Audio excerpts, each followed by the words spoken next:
Во Скопје веќе интензивно се разгледува така наречениот француски предлог, сет од неколку документи кои предвидува компромис меѓу македонските и бугарските позиции, од чие прифаќање зависи дали Софија ќе го крене ветото или не.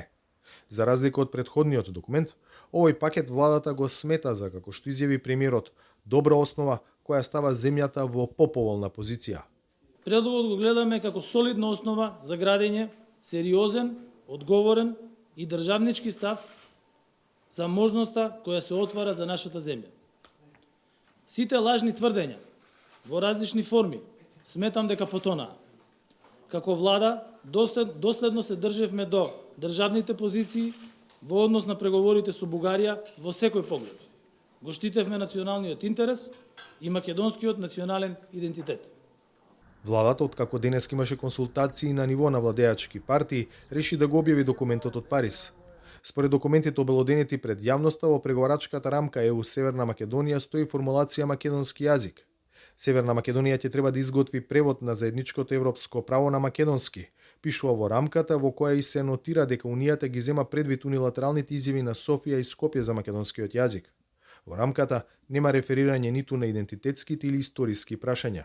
Македонскиот јазик во преговарачката рамка е македонски јазик. Сите наши идентитетски прашања се заштитени, бидејќи тоа беа нашите елементарни барања до кои што се придржувавме во преговорите. Ова е предлог кој што ќе оди во собранието согласно со уставното уредување на нашата држава, односно го одобрува владата, го разгледува и собранието. Другиот суштински елемент од сетот од 3 документи е дека ќе има операционализација на отворањето на преговори преку прва меѓувладина конференција. Во меѓувреме Европската комисија ќе врши скрининг, а за формално преговарање за првиот кластер поглавја, Северна Македонија ќе треба да го затвори процесот на уставни измени и вклучување на бугарите во преамбулата. Претходно ќе треба да се потпише протоколот меѓу двете земји, кој е инструмент за имплементација на договорот за добрососедство со Бугарија. Токму овој протокол беше дел од стравувањата дека значи вметнување на билатералните прашања во европска рамка. Пакетот има европски дел компонента и билатерална компонента. Билатералната компонента е протоколот, тој не е веќе во европскиот пакет, туку е билатерален со Република Бугарија, но е дел од овој процес за да Бугарија даде согласност на пакетот. Тој е усогласен протоколот, се разбира е усогласен меѓу Министерството за надворешни работи, но треба да го одобри владата, а владата ќе го разгледа во рамки на целиот пакет.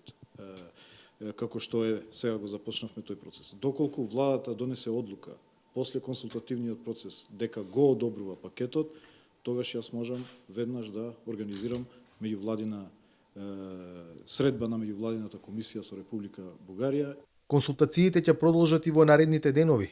Предвидени се разговори со експертската јавност, невладините организации, но и со опозицијата.